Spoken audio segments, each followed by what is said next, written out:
నరసింహులు గారు నమస్తే సార్. నమస్కారం అండి.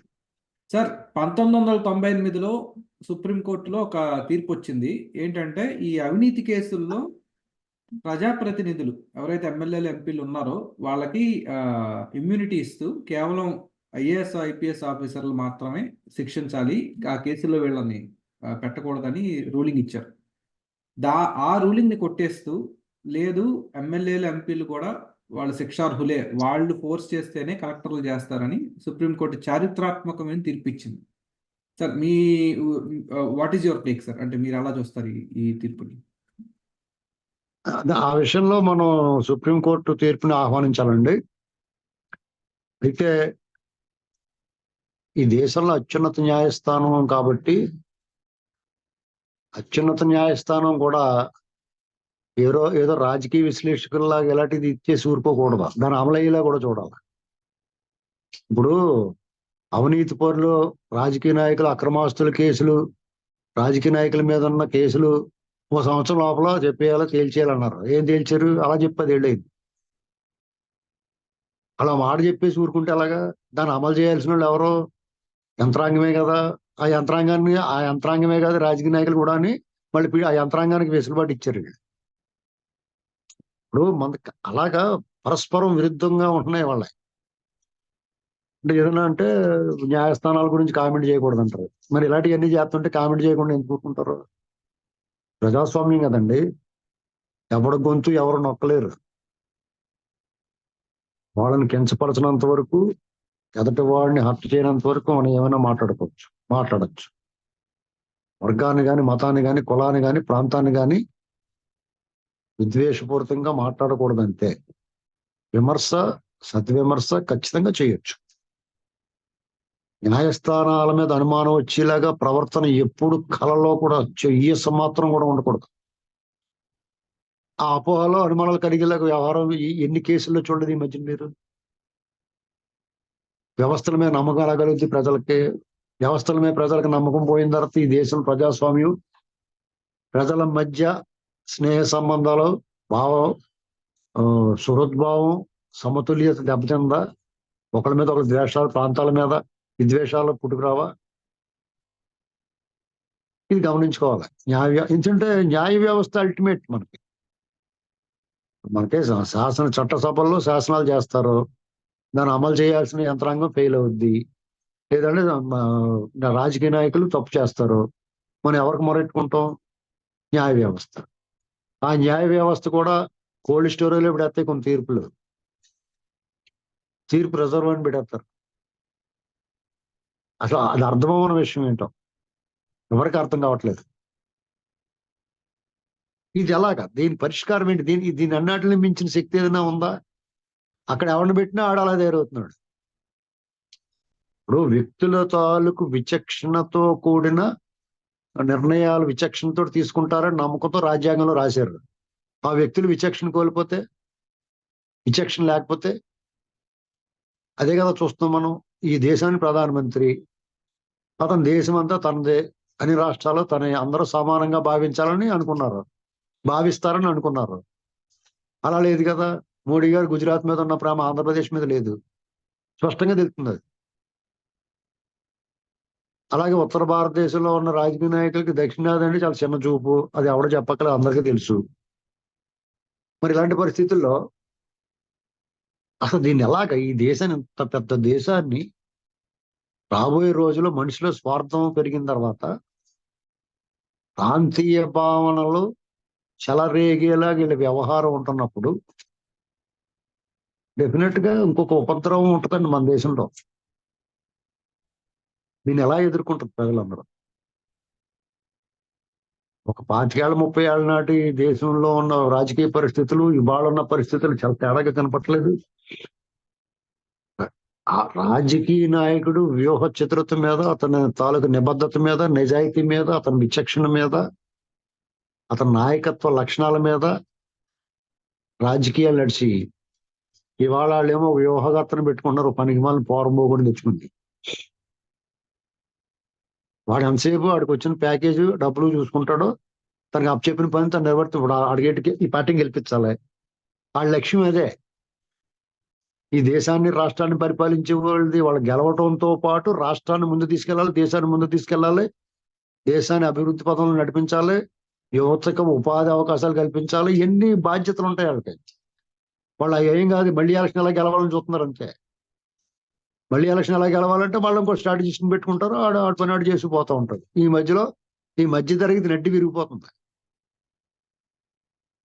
ఈ దేశంలో దళితులకు ప్రాతినిధ్యం ఉంది, అగ్రవర్ణాలకి లేదా బాగా డబ్బున్న సంపన్నులకి ప్రాతినిధ్యం ఉంటుంది. ఈ దేశాన్ని శాసిస్తున్నారు వాళ్ళిద్దరే. కానీ మధ్యతరగతి, దిగువ మధ్యతరగతి, మధ్యతరగతి, ఎగువ మధ్యతరగతి, ఈ 3 సెక్షన్స్ ఈ సంప్రదాయాలు పాటించకుండా ఉండలేక, బతకలేక, చావలేక వాళ్ళు నలిగిపోతా ఉన్నారు. False prestige. అసలు అది వాళ్ళు విడిచిపెట్టాలి. అన్ని సంప్రదాయాలు పట్టించేది వాళ్లే. మన దేశం యొక్క ఆత్మనే అనుసరించేది వాళ్లే. మిగతా వాళ్ళు గాలి వదిలేస్తారు. వాళ్ళ ఇష్టం. ఇది ఎవరికైనా బాధ కలిగించవచ్చు. ఇది మధ్యతరగతి అంటే అందులో అన్ని కులాలు ఉంటారు. కాబట్టి ఇది చాలా పెద్ద చర్చ అండి ఇది. సుప్రీంకోర్టులు, ఈ న్యాయ వ్యవస్థ కూడా బాగా వాదించి లాయర్ జడ్జి అయిపోకూడదు. సీనియర్ కౌన్సిల్ జడ్జిలు తీసే సిస్టమ్ మార్చాలి. ఇది చాలా పెద్ద సబ్జెక్ట్, మన స్థాయిని దాటిన సబ్జెక్ట్.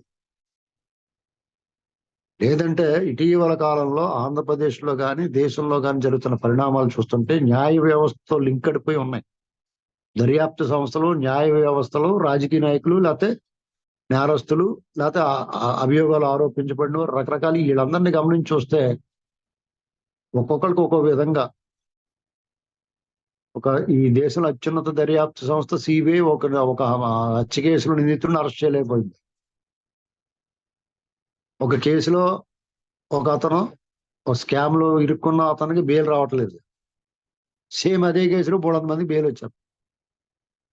లక్షల కోట్లు కొట్టేసి అక్రమాస్తుల కేసులో బయట తిరిగేస్తున్నాడు. అక్కడ ఏకంగా సీఎం అయిపోయాడు. రాష్ట్రాలు లూటీ చేస్తున్నాడు. రాజ్యాంగ చట్టాన్ని ఉల్లంఘన చేస్తాడు. కోర్టు ఆదేశాలు బేఖాతరు చేస్తున్నాడు. అయినా అతను ఎవరు టచ్ చేయలేకపోతే ఒక వ్యక్తిని, ఒక లెజెండరీ పొలిటీషియన్ని చిన్న ఆధారం లేకుండా, ₹1 మనీ ట్రైల్ లేకుండా 53 రోజుల పాటు నిర్బంధించగలిగారు. కేవలం ఆరోగ్య కారణాలపై బయటకు వచ్చేటైనా. ఎంత దుర్మార్గం నడుస్తుందండి ఈ దేశంలో. వ్యవస్థలు ఎలా పనిచేస్తున్నాయి చూడండి. నీ తప్పు చేయలేదురా బాబు, ఈ కేసే అసంబద్ధం అన్న కేసు దిక్కు దివడం లేకుండా ఉంది. అది ఎప్పుడొస్తో తెలియదు తీర్పు. అది ఎవరు చెప్పాలో తెలియదు. నాంచి తీర్పు ప్రెజర్లో పెట్టి మేము చెప్పలేము, ఇంకోటి చెప్తాను సరికో రకంగా చెప్పారు. ఇది ఎలాగ దీన్ని అసలు దీన్ని ఎవడు సాల్వ్ చేస్తాడు? సరెండర్ అయిపోయి మీ ఇష్టం అని చెప్పేసి రాజుకి, రాజ్యానికి సామంత రాజులు అయిపోతే ఎవడు రాజు అండి? అంటే కొన్ని వ్యవస్థలు చేతిలో పెట్టుకుని ఈ దేశం ఇంత పెద్ద ప్రజాస్వామ్య దేశాన్ని పగ్గాలు పట్టేశారంటే దీనికి ఉపకరణాల కింద మతాన్ని, ప్రాంతాన్ని, కులాన్ని వాళ్ళు ఎరువుగా వేసేస్తున్నారు వాళ్ళ అధికారం కోసం. కొన్ని చోట్ల మతాన్ని వాడతారు. కొన్ని ఆ మతాన్ని కూడా చాలా జాగ్రత్తగా. మణిపూర్ అల్లర్లు ఉన్నాయి, అక్కడ ఒక మతాన్ని టార్గెట్ చేశారు. వాళ్ళు చిన్న పొరపాటు చేశారు, నిజంగానే వాళ్ళు పొరపాటు చేశారు. కానీ వాళ్ళు అత్యంత దారుణంగా దాడి చేయబడ్డారు. వాళ్ళ మీద దాడి చేసిన వాళ్ళు మెజారిటీ కాబట్టి వాళ్ళు సపోర్ట్ ఇచ్చేస్తాం కావాలి ఓట్ల కోసం. అసలు ఇది ఇటువైపు వెళ్తున్నాం మనం.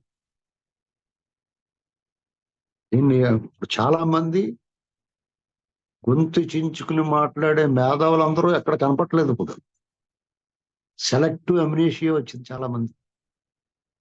వాళ్ళకి జ్ఞాపక శక్తికి పక్షవాతం వచ్చింది. వాళ్ళకి కొన్ని వర్గాలు, కొన్ని కులాలు, ప్రాంతాల వారీగా కొన్ని ఏరియాల్లో, ఇప్పుడు ఆంధ్రప్రదేశ్, తెలుగు రాష్ట్రాలు చూసుకోండి, కొంతమంది మేధావులు ఉంటారు, వాళ్ళకి ఒక పార్టీ ఒక కులపోళ్ళ మీదే వాళ్ళు ధర్మపన్నాలు చెప్తారు, మిగతా విషయాల్లో మాట్లాడు. చాలా చిన్న ఎగ్జాంపుల్ చెప్పిన, ఆంధ్రప్రదేశ్లో తెలుగుదేశం పార్టీ మహాసేన రాజేష్ అనే ఆయనకి ఒక టికెట్ ఇచ్చింది. అతను దళిత సమాజం నుంచి వచ్చాడు, పోరాటాలు అతని నేపథ్యం. అతనికి తన పార్టీలో చేర్చుకున్నారు, పార్టీ టికెట్ కేటాయించింది. అతని మీద ఏ రకమైన దాడి జరిగిందో చూసారా? అతను నిజంగానే మాట్లాడాడు ఎప్పుడు వైసీపీలో ఉన్నప్పుడు, అలాగే వాటిలన్నిటికీ వివరణ ఇచ్చుకున్నాడు, అన్నిటికి క్షమాపణ కూడా చెప్పాడు తను తప్పు చేస్తే. కానీ అతని మీద దాడి కొనసాగిస్తున్నారు ఎట్టి పరిస్థితులు. రకరకాల అతని స్వపక్షంలో కూడా ఉండొచ్చు, అతని మీద అసంతృప్తి, అతని టికెట్ రాని వాళ్ళు బాధ ఉంటే ఉండొచ్చు. కానీ అతని మీద ఏ రకంగా దాడి చేయరు చూడండి. మరి వైసీపీలో అలా లేరా?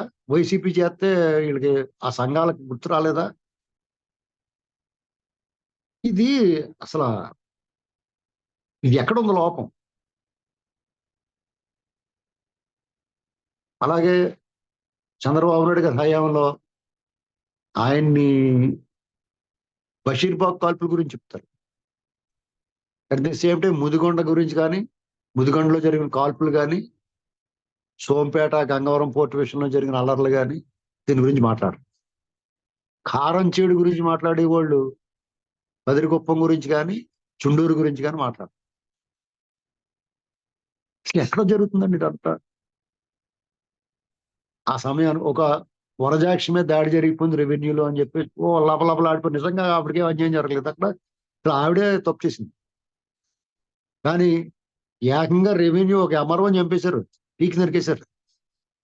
దాని గురించి ఏ కుక్క అరవదో మొరగదో. అప్పుడు వాళ్ళు కుక్కలు అనకపోతే ఏమంటామండి? బిస్కెట్లు పాడేస్తే నోరు మూసుకు పడుకుని కుక్కలన్నా అంటావన్నమా? ఇంకెలా నోటిదోలు తీర్చుకోవటం తప్ప మనం ఏం చేయగలిగింది ఏముంది? ఇది సమూలంగా ప్రక్షాళన జరగాలంటే ఎన్నికలు అనేటువంటి వాటిలో ఎన్నికలే దీనికి బేస్. శాసన నాటుడు వచ్చి నామినేషన్ వేసి ఇంట్లో పడుకోవాలి, ఆవిడ బయట రాకూడదని చెప్పాలి. గీటింగ్లు ఏమి ఊరేగింపులు ఏమి ఉండకూడదు. అసలు ప్రచారం ఏదైనా ఉంటే అందంగా కూర్చుని అభ్యర్థులు ఇద్దరు కూర్చుని మాట్లాడుకోవాలి. అది ఎవడేం చేస్తాడో, ఒక్కడు కూడా పొరపాటు ఎదటోడి మీద అబ్యూజింగ్ లాంగ్వేజ్ పడితే అప్పుడే రద్దు అయిపోవాలి వాడు అభ్యర్థిత్వం. ఇలాంటి చాలా రూల్స్ పెట్టాలి. ఆ రూల్స్ పెట్టివాడు రాడు, అలా వచ్చినోడు పైన ఉన్నవాళ్ళు రానివ్వరు, వాళ్ళు మాత్రం ఫోటోషూట్లో ఉంటారు. ఇది పరిస్థితి. కాబట్టి ఈ దేశ ప్రజలు మళ్ళా ఇంకో స్వాతంత్రం కోసం పోరాడాల్సిన సమయం దగ్గరికి వస్తుంది. అంతే, ఖచ్చితంగా ఫైట్ చేయాలి మనం. మేము ఆఖరి ఓవర్లు ఆడుతున్నాం, మా పని అయిపోయింది, ఇక మీకే కష్టం. ఎందుకంటే యువత జాగ్రత్తగా మరో స్వాతంత్ర్య పోరాటానికి సిద్ధంగా ఉండాల్సిందే. మీ స్వేచ్ఛను త్వరలో కోల్పోతారు. రాష్ట్రాల్లోనూ కేంద్రంలో ఉన్న ప్రభుత్వాలు మళ్ళీ వస్తాయి కనుక స్వేచ్ఛ అనేటువంటి మ్యూజియంలో చూడాలి మీరు. స్వేచ్ఛ విలువ అది కోల్పోయిందని తెలుస్తుంది మీకు. అప్పుడు దాకా కూడా ఆ స్వేచ్ఛ విలువ తెలియదు. మాకు తెలుసు కాబట్టి చెప్తున్నాం, స్వేచ్ఛ విలువ కోల్పోవద్దు. ఎందుకంటే ఎమర్జెన్సీని చూసాం, అప్రకటిత ఎమర్జెన్సీని చూస్తున్నాం. అప్పుడు రేపొద్దున అసలు ఎమర్జెన్సీ నియంతృత్వం నిరంకుశాన్ని పూర్తి స్థాయిలో చూస్తున్నారు. ఇప్పుడు వరకు సగం చూస్తున్నారు, రేపు పూర్తి స్థాయిలో చూస్తారు. దాని బారిన పడొద్దని చెప్తాం అంతే. ఏమైనా న్యాయస్థానాల్లో తాము ఏదైతే తీర్పులు ఇస్తున్నాయో వాటిని అమలుకు కూడా చూడాలి, బాధ్యత తీసుకోవాలి.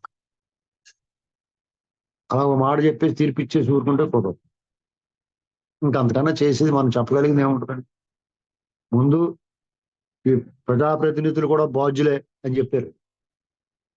మరి సంవత్సరం లోపల తేల్చేలు కేసులు అంటే ఎందుకు తేల్చలేదురా అని చెప్పి ఎందుకు మాట్లాడతలేదు వాళ్ళు? దీనికి సమాధానం చెప్పాలి ఫస్ట్. ధన్యవాదాలు సార్ అడిసిమల్ గారు. మీలాగా యువతని తట్టి మేల్కొల్పేవాళ్ళు మరింత మంది ఉండాలి, సమాజానికి మేలు చేకూరుస్తుంది సార్. ధన్యవాదాలు సార్.